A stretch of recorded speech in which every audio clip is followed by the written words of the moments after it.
चर्चा थी चुनाव के दौरान, लेकिन और कौन से ऐसे प्रभावशाली कारण रहे हैं जिनको लेकर, या फिर मुख्यमंत्री का चेहरा ये अपने आप में सबसे बड़ा भरोसा है, ये भी समझते हैं। मैं दोबारा आपके पास आता हूं। मेरे साथ अतुल शर्मा हमारे साथ हमारे सहयोगी जुड़ रहे हैं। अतुल, बड़ा जबरदस्त नंबर कहा जाए कि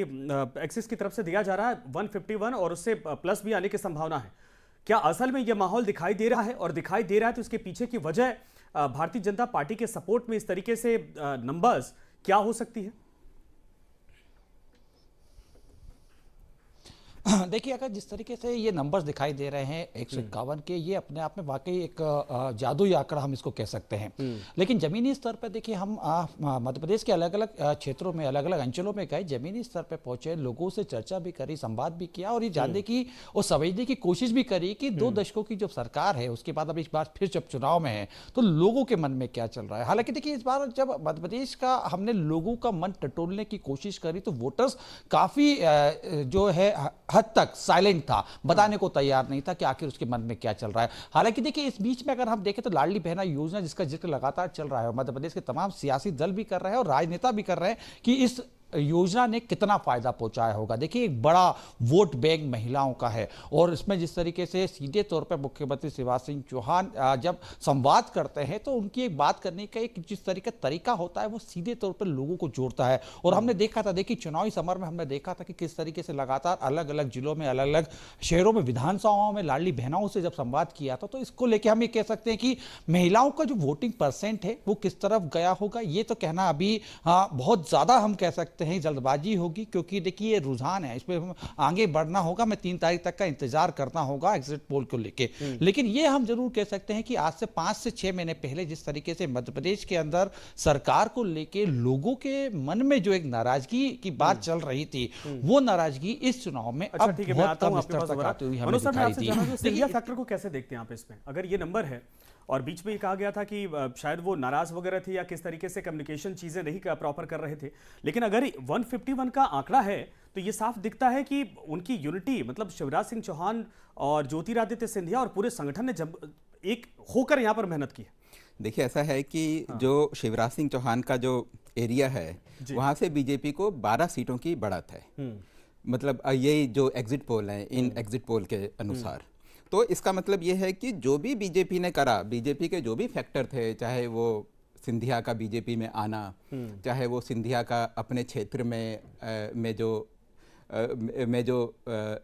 जिस तरीके से सिंधिया ने लीड किया है, और पूरे स्टेट में जिस तरीके से शिवराज सिंह चौहान ने लीड किया है, और ये जो कैंपेनिंग करी है, इलेक्शन को जो इन लोगों ने कॉन्टेस्ट करा है, बीजेपी की सेंट्रल लीडरशिप वहाँ गई है, अगर ये डेटा ठीक होता है और यही अगर रिजल्ट में कन्वर्ट होता है, तो मेरे ख्याल से सारे के सारे फैक्टर्स ने मिलकर एक ऐसा काम किया है जो कि बहुत ही ज़्यादा मुश्किल था, अगर ऐसा होता है। नहीं, अब पिछले लोकसभा चुनाव के हिसाब से अगर देखा जाए तो लोग तो ये कहने लगे थे कि ज्योतिरादित्य सिंधिया अपने ही लोकसभा क्षेत्र में कमजोर पड़ने लगे थे। ये तो रिवर्स फैक्टर हो गया, मुझे लगता है कि कांग्रेस के लिए ये डिंट और भारतीय जनता पार्टी के लिए बहुत पॉजिटिव फैक्टर है। हाँ संजय, बिल्कुल ठीक बात है भाई। आप कुछ भी बोलो, ये बात तो फैक्ट है कि मध्य प्रदेश में क्या पूरे हिंदुस्तान में जो बीजेपी बनाई है उसमें इनकी फैमिली की एक बहुत बड़ी भूमिका है।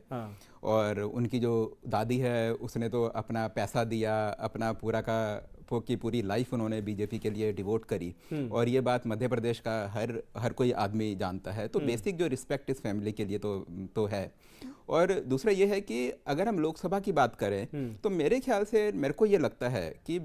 आज की डेट में ठीक है, मध्य प्रदेश तो बीजेपी का स्ट्रांग होल्ड है, राजस्थान भी बीजेपी का स्ट्रांग होल्ड है। हो सकता है बीजेपी के, हो सकता है राजस्थान में विधानसभा में उनकी सीटें कम हो, लेकिन लोकसभा में जब इलेक्शन होगा तो उस समय इश्यूज अलग होंगे, मुद्दे अलग होंगे, और जो लोगों को आज जो एक ऑल्टरनेट चेहरे के रूप में स्टेट में गहलोत एक बड़ा चेहरा है, तो उस चेहरे पे भी लोगों ने वोट किया होगा। तो नेशनल इलेक्शन में मोदी के सामने कौन चेहरा आता है, इंडिया अलायंस किस तरीके से कॉन्टेस्ट करता है, तो वो सारे के सारे फैक्टर्स काम करेंगे, और उन पर ये डिपेंड करेगा कि लोकसभा इलेक्शन में किस डायरेक्शन में ये जाएंगे। अतुल, एक छोटा रिएक्शन जरा दीजिए। लाडली बहना योजना, जाहिर सी बात है कि हर जुबान पर यह चर्चा थी, लेकिन इसके इतर अगर देखा जाए तो वो कौन से फैक्टर, चूंकि आप लोग ग्राउंड पर रहे हैं, पूरा आप लोगों ने कवर किया है, जो बीजेपी को 151 तक लाने में सफल रहे? देखिए, जिस तरीके से हमने चुनाव में देखा कि भले ही ये विपक्ष ये कह रहा हो कि बीजेपी के अंदर आपसी गुटबाजी हो गई है, लेकिन पूरे चुनाव के दौरान हमने ये देखा कि पूरी ताकत के साथ बीजेपी चुनावी मैदान में थी। और जिस तरीके से प्रधानमंत्री नरेंद्र मोदी और गृह मंत्री अमित शाह, तमाम जो जेपी नड्डा सहित तमाम जो बीजेपी के दिग्गज नेता हैं, उनके ताबड़तोड़ जिस तरीके से यहाँ पे सभाएं हुई और लोगों से सीधा संवाद किया, ये कहीं ना कहीं सीधे तौर पर बीजेपी के लिए एक बड़ा जो है फायदा पहुंचाते हुए हमें दिखाई दे सकता है। क्योंकि देखिए, जिस तरीके से हमने देखा था प्रधानमंत्री नरेंद्र मोदी के अलग अलग जगहों पे जो है सभाएं हुई थी, तो ये सीधे तौर पे मध्य प्रदेश में जब चुनावी चेहरा जब सामने आया तो कहीं ना कहीं इस समय मुख्यमंत्री शिवराज सिंह चौहान से ज्यादा जो लोग जब सामने प्रोजेक्ट किया जा रहा था तो प्रधानमंत्री नरेंद्र मोदी का चेहरा प्रोजेक्ट किया जा रहा था। गारंटी प्रधानमंत्री नरेंद्र मोदी की दी जा रही थी। और जब ऐसे में जब एक तरफ से पूरे मध्य प्रदेश के अंदर कई लगभग जो है 28 जो लोकसभा है उसमें 29 में से 28 जो बीजेपी के पास है, और वहां पे जब लोग बीजेपी के तमाम जो कार्यकर्ता लोगों के बीच में जब संवाद ये कर रहे थे कि हम जो गारंटियां दे रहे हैं वो प्रधानमंत्री नरेंद्र मोदी की गारंटी दे रहे हैं, तो सीधे तौर पे जाहिर सी बात है कि लोगों में उस खिंचाव हमें होते हुए जरूर दिखाई दिया। हालांकि देखिए, अभी भी हम यही कह रहे हैं कि जिस तरीके से जो आंकड़े आ रहे हैं वो 3 तारीख को पूरी तस्वीर स्पष्ट करेंगे कि आखिर क्या रहा। लेकिन कहीं ना कहीं लाडली बहना के साथ साथ तमाम जो बीजेपी के दिग्गज नेताओं ने कमान संभाली, ये एक बड़ा फैक्टर रहा। इसके साथ में तमाम हमने देखा कि जो बड़े मध्य प्रदेश के केंद्रीय जो मंत्री हैं, जो मध्य प्रदेश के से हैं, उनको भी चुनाव मैदान में उतारा गया। प्रहलाद पटेल की हम बात करें, तमाम इनके दूसरे उनके लोग की बात करें, भगत सिंह कुलस्ते की बात करें या कैलाश विजयवर्गीय की बात करें, तो देखिए इन्होंने अपनी सीट के साथ साथ आसपास की सीटों पर भी प्रभाव जरूर डालने की कोशिश की है। हालांकि वो कितना कामयाब हो पाए ये ईवीएम ही हमें समझा पाएगी और बता पाएगी, लेकिन स्पष्ट तौर पर हम ये कह सकते हैं कि इस बार का जो चुनाव रहा वो दूसरे चुनाव से काफी जुदा रहा। काफी तरीकों से मुद्दे काफी जुदा हुए, क्योंकि देखिए अगर हम देखें तो कांग्रेस ने शुरुआती दौर में, यानी कि आज से अगर हम 5-6 महीने पहले चले जाएं, मध्य प्रदेश की सियासत को समझने की कोशिश करें, तो उस समय कांग्रेस ने अलग अलग मुद्दों के ऊपर, जिसमें महंगाई मुद्दा, अपराध मुद्दा, बेरोजगारी का मुद्दा, ये तमाम मुद्दे जो जनता से जुड़े हुए थे ये उठाने की कोशिश करी। लेकिन चुनाव के वक्त, यानी कि मतदान से 1 महीने पहले अगर हम देखें तो ये तमाम जो मुद्दे थे वो कहीं ना कहीं खोते हुए दिखाई दिए। लाडली बहना योजना है वो हावी होती हुई दिखाई दी। कांग्रेस की तरफ से अगर हम देखें तो ये बुनियादी मुद्दों को कांग्रेस ने छोड़ा, दूसरे मुद्दों पे आए, नारी सम्मान योजना की बात कर रहे थे, इसके साथ में दूसरे मुद्दों की बात कर रहे थे। तो इन सब में बीच में अगर हम देखें तो ये जो आंकड़ा हम 151 का 151 का दे रहे हैं, तो उसमें खास तौर पे 2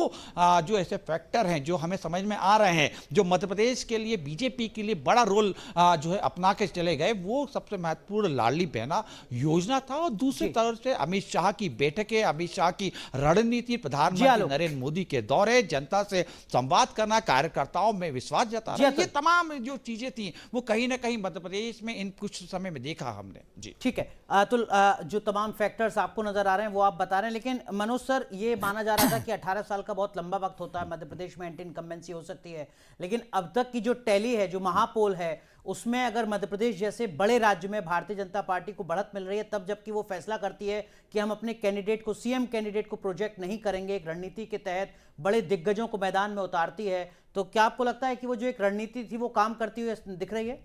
जी हाँ, ठीक है। जी हाँ, देखिए बीजेपी ने जो भी करा, जो भी उन्होंने काम किया, भले ही उन्होंने अपना पहले जो चीफ मिनिस्टर का चेहरा उन्होंने प्रोजेक्ट नहीं करा, शिवराज सिंह के लिए उन्होंने शुरू में जितनी इंपॉर्टेंस देनी चाहिए थी वो नहीं दी, लेकिन बाद में, लेकिन एंड में, टुवर्ड्स द एंड सारा का सारा शिवराज सिंह के ऊपर छोड़ दिया। या उसके जितने भी कैंडिडेट थे जो लोगों ने कहा कि ये स्ट्रेटजी ठीक नहीं है, शिवराज सिंह के जो इनकम्बेंट जितने भी मंत्री थे उनको उन्होंने टिकट दिया, रिपीट किया। या वो एमएलए जो बोलते थे कि भाई जनता अब चाहती नहीं, कि जो एंटी इनकम्बेंसी शिवराज सिंह के अगेंस्ट नहीं है बल्कि जो एमएलए हैं उनके अगेंस्ट है, लेकिन उस सब के बावजूद भी बीजेपी ने बाद में उनको टिकट दे दिया। जो भी स्ट्रेटजी रही हो, अगर इतनी लैंडस्लाइड विक्ट्री बीजेपी की होती है तो उसके पीछे वो सारी की सारी स्ट्रेटजी ने काम किया है। चलो भले ही जब उन्होंने सेंटर से जो मध्य प्रदेश के नेता थे उनको इलेक्शन कॉन्टेस्ट करने के लिए भेजा, उससे हो सकता है कि कुछ कन्फ्यूजन पैदा हुआ हो, लेकिन वो कन्फ्यूजन भी हो सकता है कि बीजेपी की स्ट्रेटेजी का ही पार्ट हो, ताकि एंटी इनकम्बेंसी, 18 साल की एंटी इनकम्बेंसी बहुत बड़ी होती है। आप देखिए हमारे देश में ऐसे कितने स्टेट्स हैं जहाँ की इतनी लंबी सरकारें चली हों, दो स्टेट होंगे, 3 होंगे, उससे ज्यादा मेरे को लगता नहीं। उड़ीसा एक हो गया, पश्चिम बंगाल एक अपवाद है, पश्चिम 30 बंगाल साल तक एक लेफ्ट हो का गया, राज 30 रहा। साल तक लेफ्ट का था, और ये सारे के सारे 2 हो गए। हो सकता कि कोई एक और हो, लेकिन मेरे को लगता नहीं कि और कोई होगा। लेकिन इस तरीके से बीजेपी का यहाँ रूल करना, और इस तरीके अगर ये आंकड़े ठीक होते हैं, ये सारे रिजल्ट्स में अगर कन्वर्ट होते हैं, तो मेरे ख्याल से बीजेपी का एक बहुत बड़ा ये एक अचीवमेंट होगा। और जी कंप्लीट कीजिए सर। हाँ, नहीं, और दूसरा ये है कि इसके पीछे इसके पीछे एक रीज़न ये भी होगा कि शिवराज सिंह चौहान की सरकार ने जो काम किया है, वो काम से लोगों को फ़ायदा हुआ है और लोगों ने अपने आप को कनेक्ट किया है। अच्छा, अगर हम देखिए अनुराग, अगर हम 20 साल पहले की बात करें, है ना, 21-22 साल पहले की बात करें, जिस बीमारू स्टेट, जो ये टर्म था बीमारू, उसमें मध्य प्रदेश का नाम सबसे आगे आता था। और आज आप देखिए, चाहे वो कई सारे सोशल इंडिकेटर्स हैं, चाहे इकोनॉमिक पैरामीटर्स हैं, चाहे अगर हम वहाँ के स्टेट का जो जिस तरीके से उन्होंने फाइनेंस मैनेज करे हैं अपने, तो उसमें मध्य प्रदेश की परफॉर्मेंस तो बहुत अच्छी है। या फिर किसानों के लिए डिलीवरी जिस तरीके से है, जिस तरीके से उन्होंने सोशल सिक्योरिटी स्कीम जैसे ये लाडली बहना योजना है, या इस तरीके से इन स्कीम्स को जिस तरीके से उन्होंने इम्प्लीमेंट किया है, तो मेरे ख्याल से ये एक बहुत ही एक अच्छा काम है, जिससे कि आम आदमी को फ़र्क पड़ा है। और यही एक बहुत बड़ा कारण है कि अगर ये रिपीट होती है, तो मेरे ख्याल से ये सारे के सारे जो शिवराज सिंह का काम है, वो काम भी, वो उन कामों का भी एक बहुत बड़ा फैक्टर है। सत्यप्रकाश सर, मैं आपके पास भी आऊंगा, लेकिन पीयूष पंत सर, आपने तो भारतीय राजनीति को कई दशकों तक कवर किया है।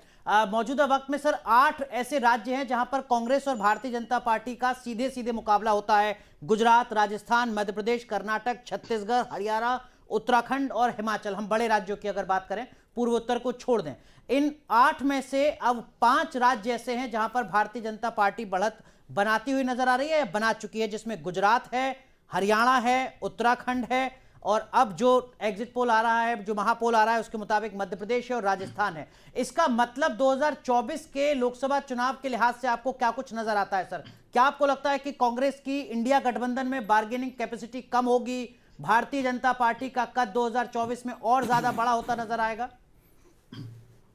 निश्चित रूप से देखिए, जहां तक कि इंडिया गठबंधन है, उसके परिप्रेक्ष्य में ये देखा जा रहा था, और खासकर कांग्रेस इसका इंतजार भी कर रही थी। इसीलिए कांग्रेस ने देखिए जो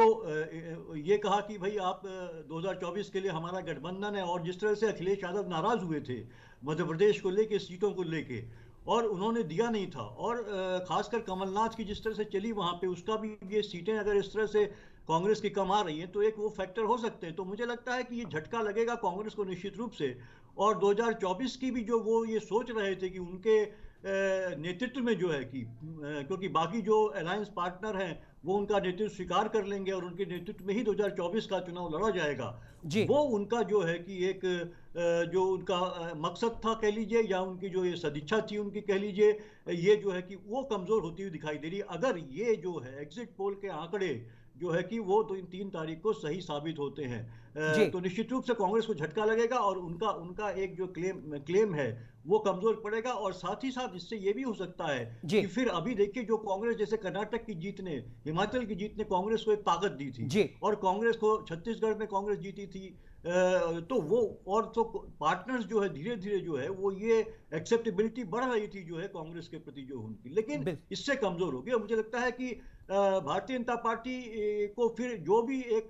गठबंधन की वजह से चुनौती मिल सकती थी 2024 में, ताकि वो कमजोर होती नजर आती है आपको? वो कमजोर होती हुई नजर आती है। सत्यप्रकाश जी, क्या आपको लगता है कि ये जो